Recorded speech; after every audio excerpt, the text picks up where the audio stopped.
As we continue with conversations, one that has been taking the country by storm, literally, over the last 6 to 7 months. It's been happening before, but now we're looking at it having increased over time, and that's the issue of femicide. Our guest for the hour is already seated and already here. Dr. Mutuma Rutere is a director at National Crime Research Center, and we're looking at the femicide crisis in Kenya, what the data shows and what we should do about it. There's the issue of 100 million things already being done about it, and when we say 100 million things, that's already in the shillings, and in terms of what counties and representatives may or may not be doing. But now we're looking into the nitty-gritty of it, in terms of exactly what is happening and definitions, and people are saying what exactly is actually going on. We saw some horrible numbers last week.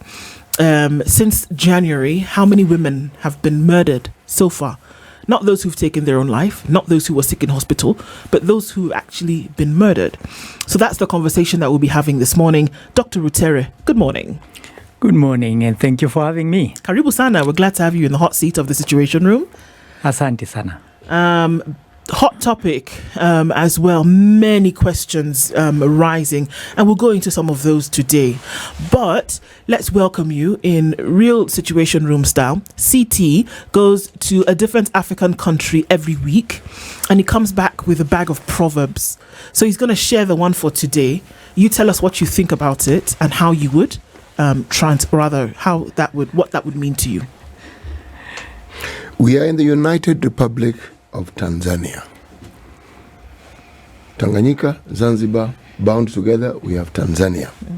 No matter how fast moonlight runs, daylight catches up. That's a good one. All right. Yes, the sun will always rise, and no matter how fast moonlight moves, daylight always catches up. We know that certain things always happen, and we know that daylight will come. And I think it's a positive thing. I interpret it as a positive statement that actually daylight always comes up and lights up. Indeed. The world. That is true. Yep. Well, okay. For sure, and one would hope that would always happen. We've always seen it happen. There's never been a day where the sun decides, okay, well, not today, guys. It's always come. And in one of those dark moments, I think, is where the country currently finds itself, with the numbers of cases of femicide that we've seen rising significantly over the last, 3 quarters of a year. Now, the numbers have gotten to a point and the place where at some point the president said, you know what, something has to be done about this. He's put together a task force to deal with those issues. We've seen some movement at the county level with members of parliament and county governors saying, okay, let's do something about this. But let's go back and see if we can get to the genesis, if possible, of this, and say from the position where you sit, overseeing a crime unit, let's start with some definitions, because I think it's necessary to do so. When we hear femicide, one would think that the rudimentary definition would be the killing of a woman or the killing of a female gender. Could you give us definitions as to that and how all of this is then covered? Thank you. And that's really important, because there have been questions, why are we using the term femicide when we should be talking about homicide, which is basically the intentional killing of a human being by another. So how is femicide different from homicide, the killing of an individual? This term really refers to the intentional killing of females on gender-related grounds. So it is because of the gender-related conditions that the term comes in. Of course, it's not just women who are getting and girls who are getting killed. Men are also getting killed. And when you look at the statistics, actually, and we are getting to that, we'll see how different it is. And why then has there been a focus on women, even though the numbers of women killed might be lower than the numbers of men who are actually killed. Okay, so just for clarity purposes, what we're saying here is that homicide is the killing of a human being. Yes. Femicide is the killing of a female Yes. with an intent. And now we're saying that intent lies squarely on these gender-related issues, relationships, sex, things along those lines. Absolutely. The gender-related factors. So you cannot actually then deem something to be a femicide until you've looked at the factors that cause the death. Absolutely. Okay. And that's why it becomes very complicated, because what you have is a lot of reported cases, but you really have to go to the data and actually look at the context, the motives, the relationship between the perpetrator and the victim to understand what were the connections. Then you make a determination, this is gender related. Not every killing of a female is necessarily gender related, but we know from data that the majority of the killings of women in homicide are actually gender-related. Globally, about 60% of women are killed on gender-related grounds. Just riddle me this. When you talk about gender-related grounds, I saw a young man, 29, who was carrying a sack, unfortunately, of his full of parts of his belated wife. Very unfortunate story. In such a case, is that directly gender-based killing based on the fact that that was his wife, or is there another criteria there?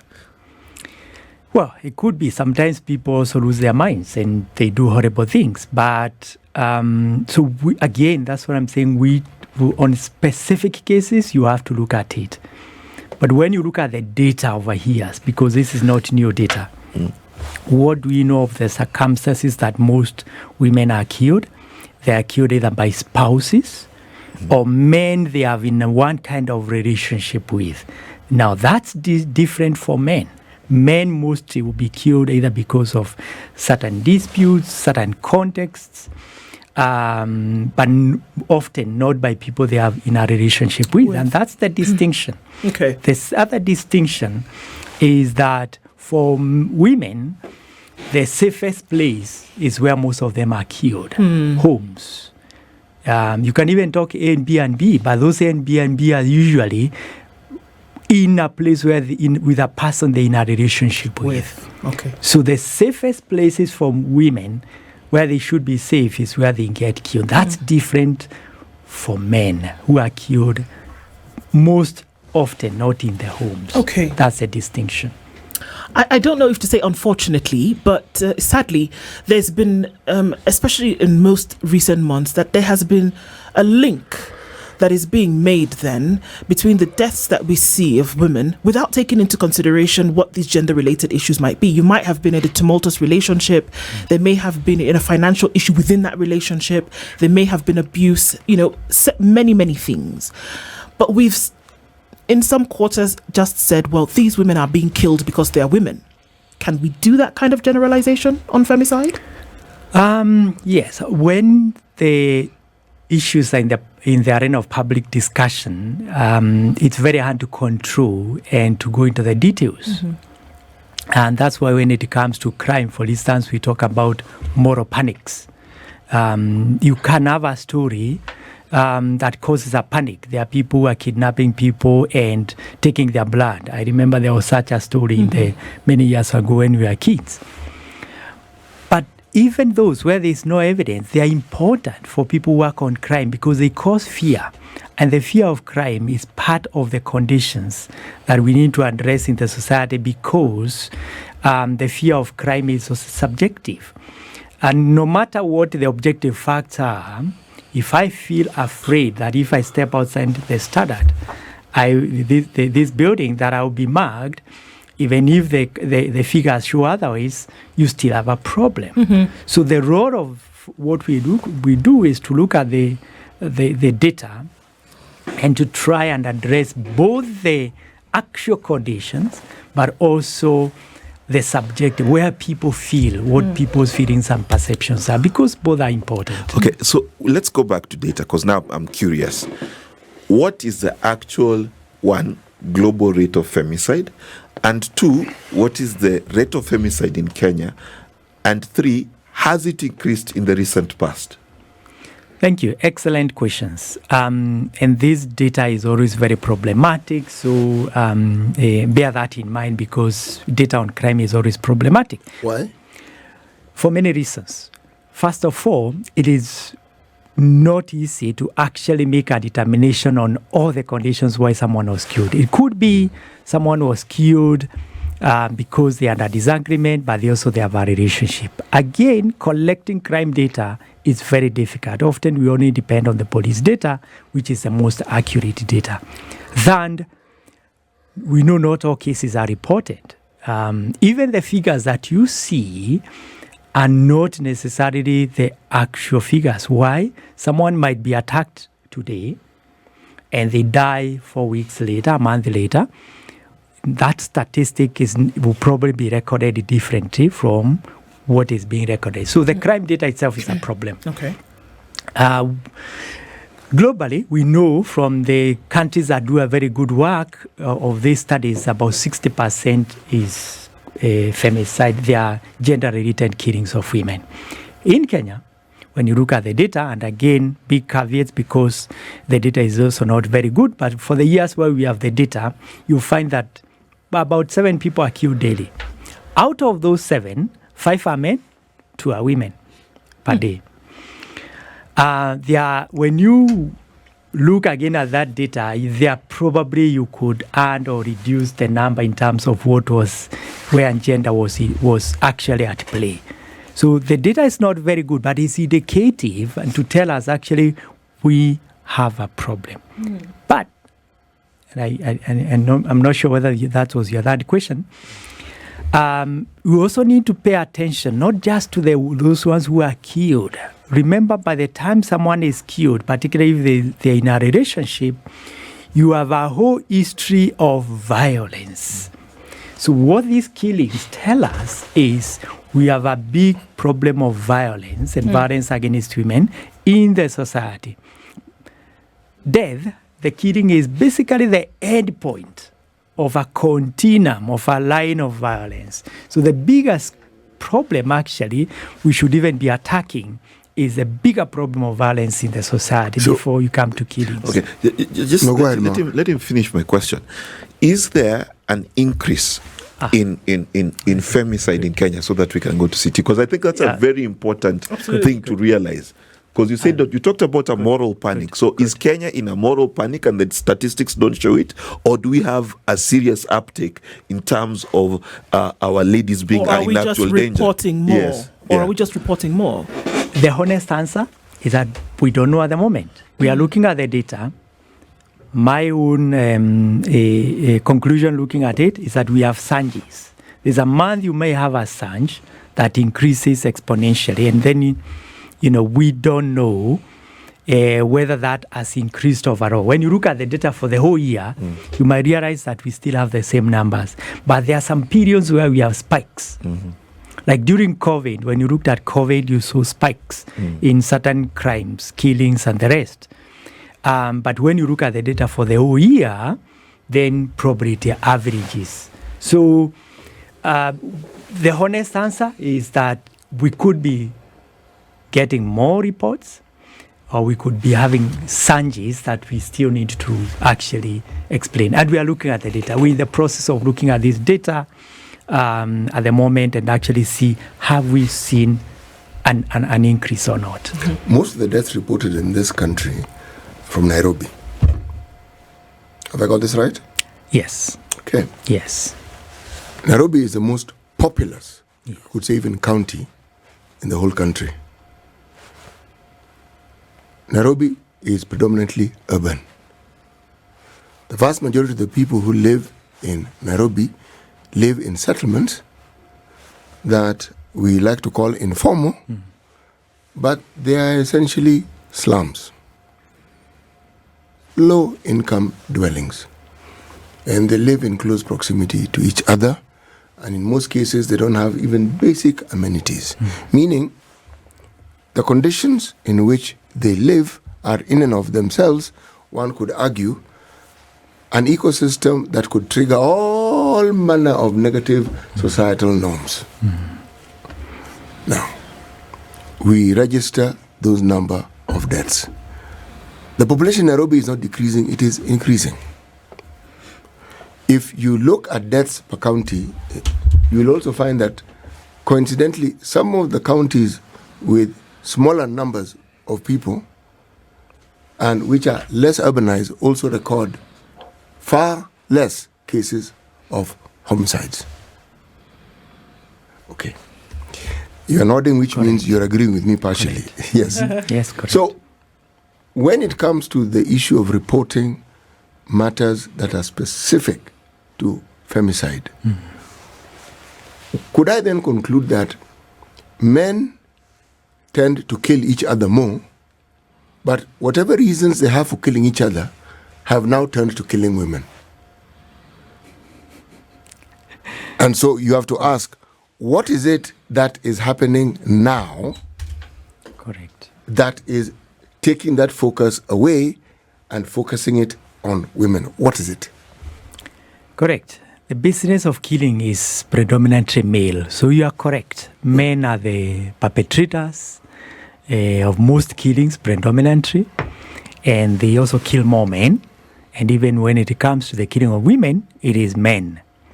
What we know is sometimes periods that you see spikes in the killings. Yes. Very often coincide with conditions of economic stress, social stress, unstable population movements. You talked about urban areas. Places where there's a sense of community always, very often have less killings. Yes. And very interesting when you look at Nairobi, most of the killings you hear are in Eastlands. Yes. Kibera is having very few cases, if any at all. So what is it that is different, yet people think about Kibera as the largest slum in Africa and Eastlands? My own hunch, my own analysis is that Kibera has a very strong sense of community. If you walk through Kibera, people know each other. They have lived there for generations. The populations know each other. Eastlands is the populations are less stable.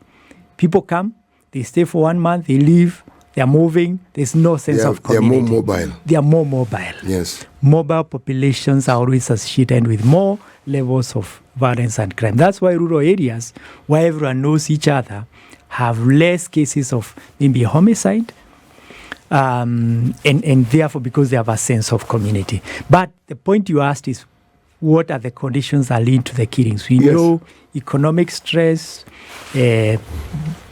constant or sudden population movements contribute to an extent. You know I'm sorry. No, sorry. Go ahead. No. So, I mean, last week we saw, because now we're going to start talking about, what should be done about it and what is actually being done about it to reduce these numbers, because it is a national conversation, as it ought to be. But last week when we saw the number of women in January, and so today's the 27th, by then we're looking at that, and it was the 24th, 23rd, I believe, and 11 women between the 1st of January and that date had already been murdered. Yeah. Now, the trace that was done, I'm not sure by whom, but they could always point to a relational issue, some kind of abuse with themselves and their partner, for whatever reason.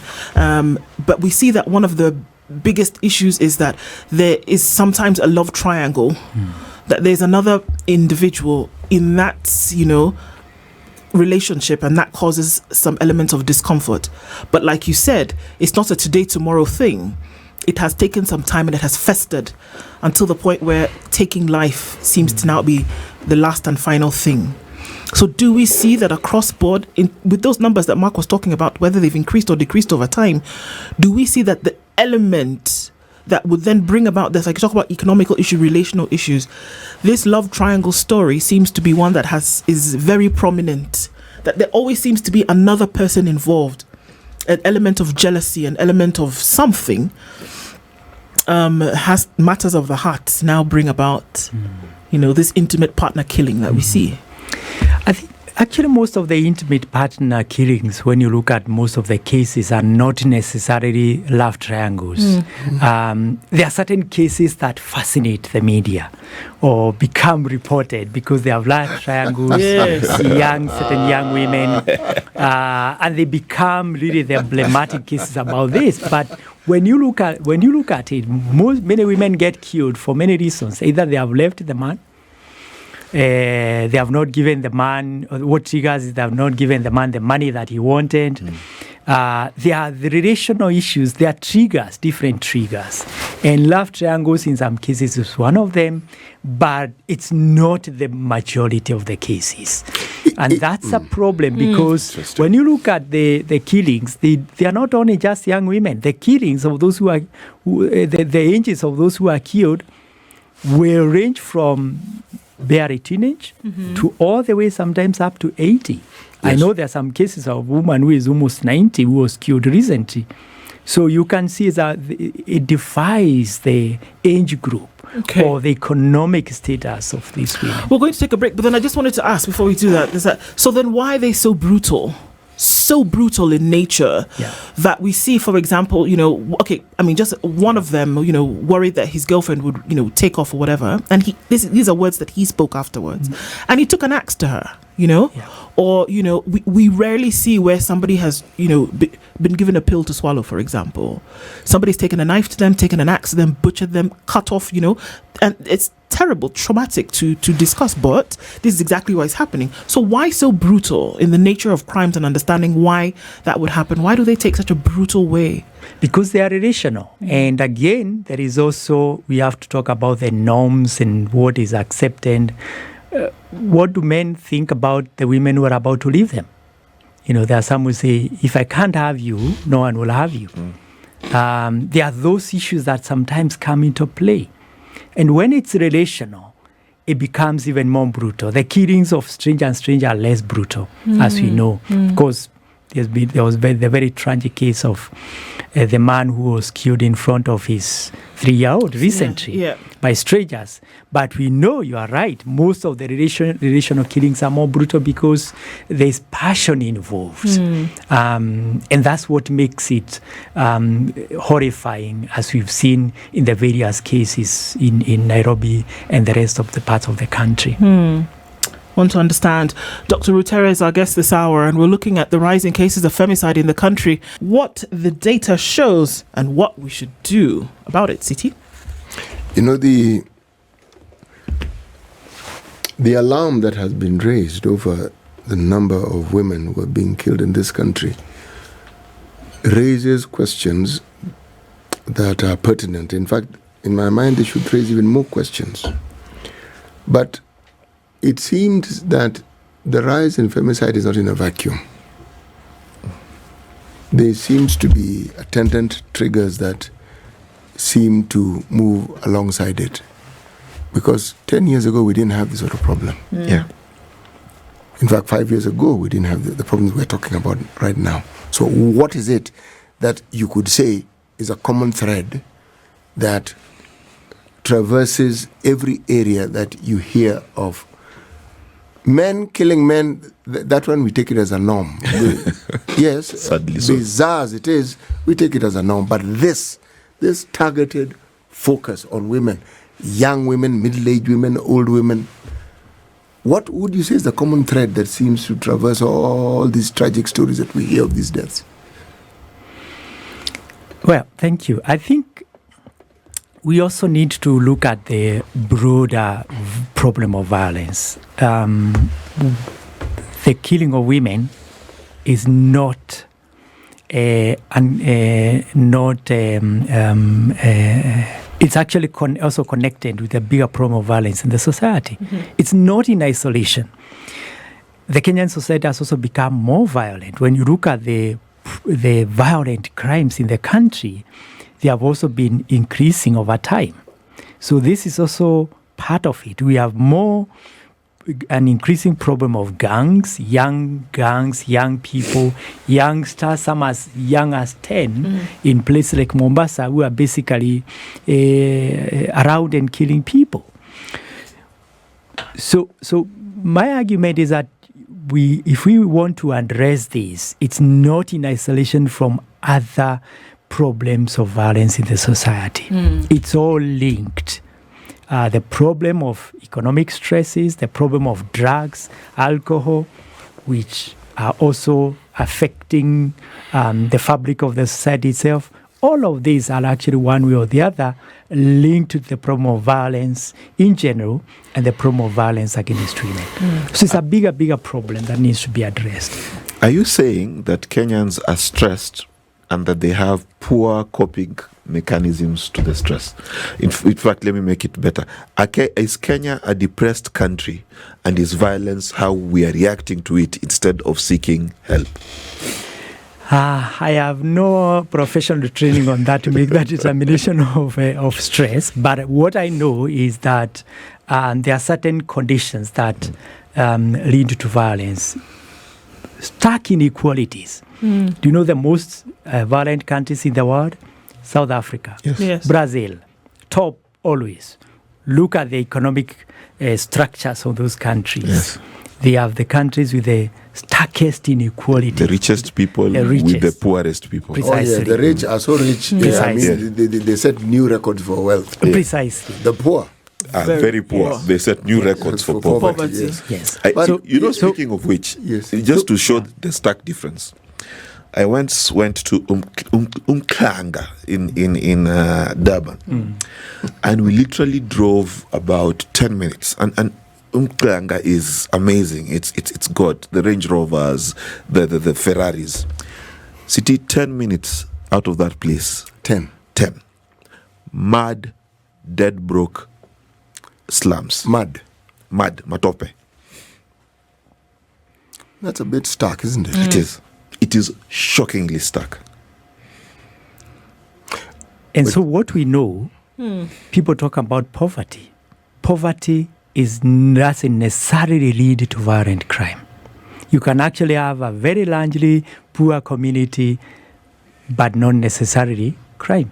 But the one correlation that we see from data and or experts will tell you is that inequality is positively correlated to violent crime. Okay. So not poverty. So are we saying that inequality, because obviously inequality, there's some part of that spectrum where folks are all right, wealthy, and the other side is that those who unfortunately are poor. Now, are we saying that the perpetrators of this violent crime, more often than not, will come from the poor side of the spectrum? Well, violent crime is largely is actually mostly correlated with the poorest. But gender violence, gender-based violence defies absolutely all the economic status. Yes. So that's the other bit that is very, very important to bear in mind. The violence against women cuts across all socioeconomic classes. But the crime, the ordinary property crime, physical crime, you find the most, if it's basically people who will be largely poor. Okay. And there's a reason why urban areas become very important when you're talking about violent crime. Why? Because urban areas, extreme inequalities coexist with extreme wealth. The person who is extremely poor walks across and interacts every day with a person who is extremely wealthy. And if you that find creates some friction in the society that we need to think about. I would imagine, and that's why that even in community, when you find a specifically affluent part, not too far from that, is that you will find a slum. Yeah. Correct. Yeah. It's an economic fact, but also remember that what ties this thing and brings about that friction that you speak of is when there is no hope. If there are wealthy people and there's a clear path, and you know that if you go to school, I take said yes, I can also. So you aspire. Yes. But when you accompany this with a sense of hopelessness, desperation. Because if you look at the stats in Kenya, okay, I have been sent some details here by a friend of ours, a lady by the name of Patricia Ndago. This is Africa Data Hub. They say this: most of the women who, the year 2024 was the worst when it comes to reporting such cases. Yeah. Worst possible, okay? The women who were targeted the most, around 70% were women between the age of 18 and 35, okay? And many of these, again, 70% were partner related. Now, the group of men who perpetrated this crime, again, it's that same age group. 66% of these perpetrators were aged between 18 and 35. So we actually know where the problem is. Yes. What is it about this age bracket that gets them so riled up that they are able to lash out and commit these atrocious crimes? Question: are these the ones we call Gen Z? They are the ones we call Gen Z. It's the reason I'm asking. Continue. Yeah, it's the same demographic. I mean, youth, most of the crimes will fall within that demographic. There are a few people you find in the prison who are older, but that demographic that they are talking about is exactly the one that actually commits most crimes. And that's where we need to think about interventions. And I'm glad you're talking about hope, because we need to think of, so where do we intervene and how do we intervene? Very often everyone is thinking police. And we say police are not doing a good job. But in most of these places are not, the solution is not necessarily police. It's other interventions. You talked about hope. You talked about exit from situations of abuse and violence.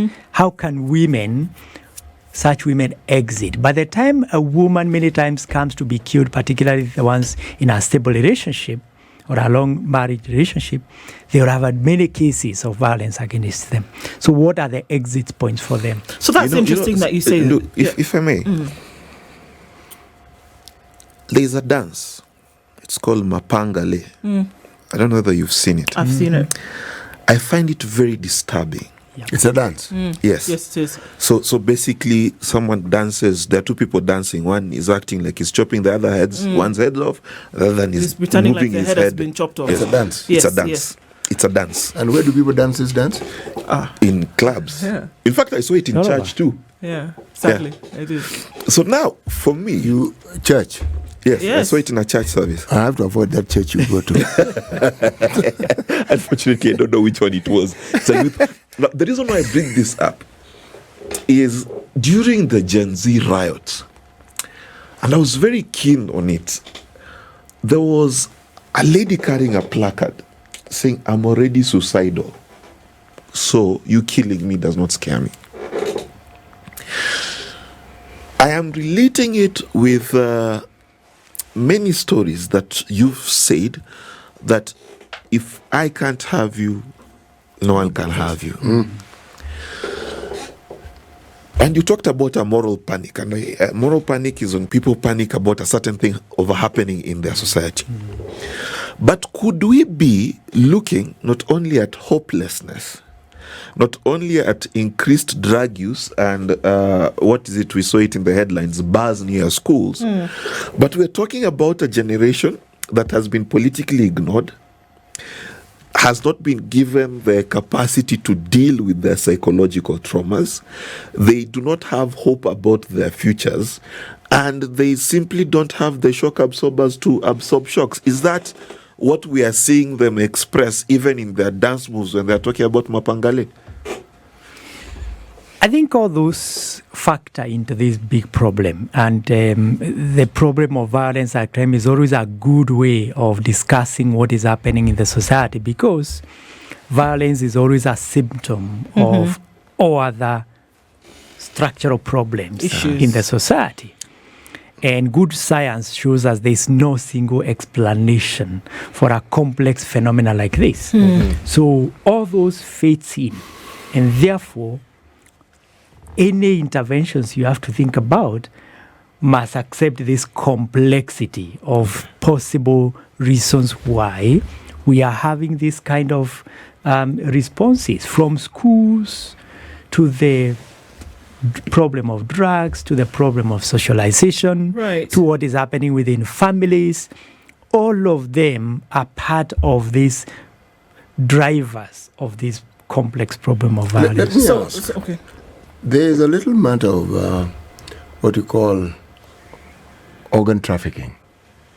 Does it feature? We have heard about that problem. It could be, but I would say that it is not the significant problem within this problem of femicide.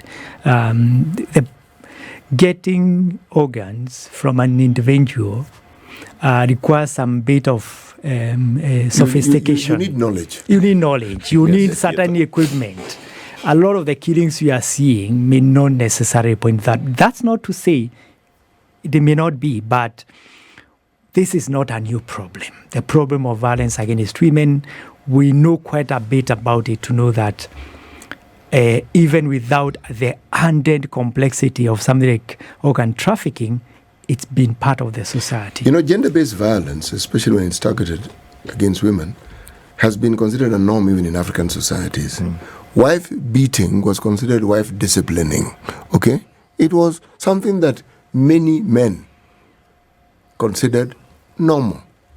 One didn't hear of deaths. One also didn't hear of serious injury. Okay? Not to say it was good. Yeah. I'm simply saying that it existed. But behind the beating and the so-called discipline was a certain thought process. And that thought process demeaned the position of women in relationships. Yeah.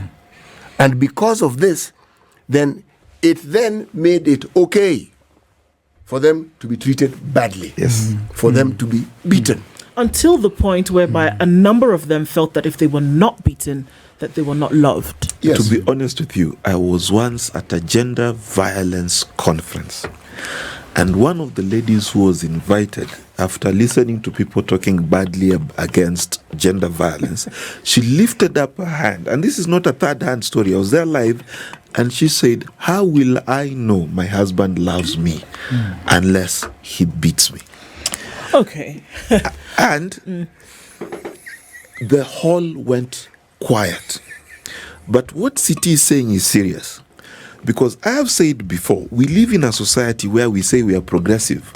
But if Ndu is to get married, she will not be part of the dowry negotiations because that's a man-only affair. And it is me they want to marry. You see, so I think what City is asking, is there a problem in our original societal thought that is influencing and informing the gender and femicide specific? But I have to ask the question, and I think that sometimes we link between what happened historically. CT gives examples here many times. Men used to marry multiple women. Yeah. Did we hear that, whether those relational issues, did you hear that a man was beating a woman to within an inch of her life or taking her life? Did we hear that? So the original has seemed, we seem to have digressed significantly from what was happening before. Yes.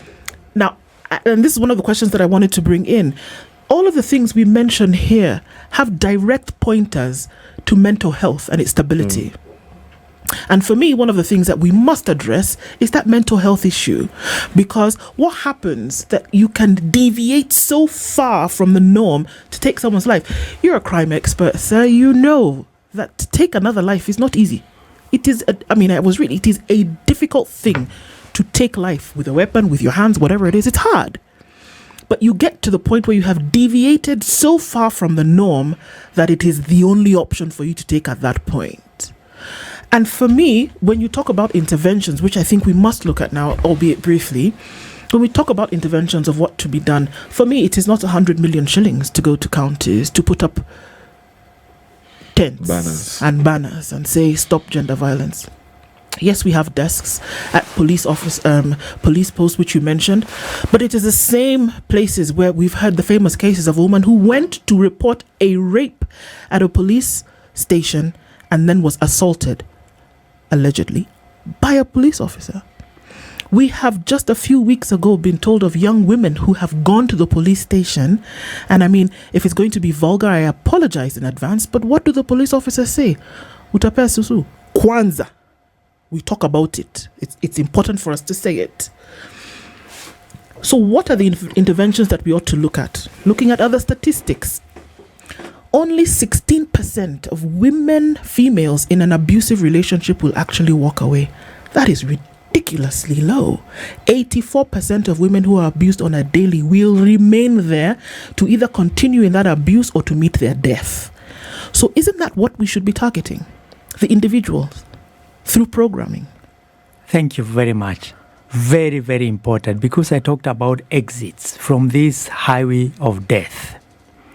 What kind of exit we providing? If a woman wants to leave, where are they going? First of all, in the short term, are there safe houses? Are there social workers from the county government, from the local level? I tell you, the local chief knows which man beats the wife or which wife beats the man, whichever it's the case.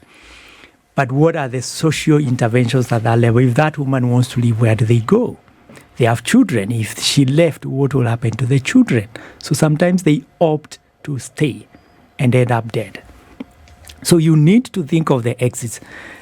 But you need to think about this holistically. You need to look at it as a better understanding of the reason why women are getting killed. It needs to be driven by evidence. It needs to be driven by data, so that you understand, for instance, the first responders, law enforcement officials and the rest, for instance, need better training, need better supervision of how they are actually handling them. In hospitals, what is the interlinkage between the hospitals and the other programs to provide support? And you see the health people in the health centers will tell you everything that you need to know about this violence, because they see them, they treat them, and then they go home. So those connections, the fact that we don't have comprehensive programs across the country that are actually addressing the problem of violence, is part of where we actually need to intervene. And this cannot only be done by government. It has to be done by various actors. Government is very good at steering and coordinating, but you have to have churches, you have to have mosques, you have to have community groups that can do, some of them do a better job than any other actors. You need to give them support so that they provide this kind of service. But also we need this kind of conversations. Remember when HIV/AIDS came, there were conversations around the country, in schools, in hospitals, in churches. We need to have conversations with our men and young men and boys and men in their men groups, to have a conversation. The same way they had conversation about AIDS, HIV/AIDS. What is happening to the men? You know, Dr. the two things. One, according to data that we have, that Mapangale dance, once it became commonplace, the hacking of women went up by 6%. We're talking about the power of example. You see, where the power of example has always been strongest is in a family unit or the collective community unit. Now, that has broken down. True. Yep. The government can't do this job. No. It actually can't. In fact, CT, do you know how many police officers we have? 110,000. 110? Yes. To police 55 million people? Yes. Okay. How is that going to happen? They can't. We drop the ball somewhere. Something is broken in this society of ours, and it's actually broken badly. Doc, can I ask you, because we just have 2 minutes to go, but can I ask you, from a I don't. Do you say from a crime perspective or from a criminal perspective? You're not a criminal, so you wouldn't know. From that perspective, yes. What is the likelihood that as a criminal or somebody who would perpetuate this crime, if they saw a placard or if they saw a tent erected somewhere in the county or they saw posters, what is the likelihood that they would stop abusing this woman or not kill this woman because they saw that tent and people are talking in barazas? What's the likelihood? They won't. The criminals, they know that you're not supposed to steal or kill, but they continue to steal and kill. So it is awareness and conversations should not be targeted at criminals. It is targeted at the rest of the society that generates these conditions.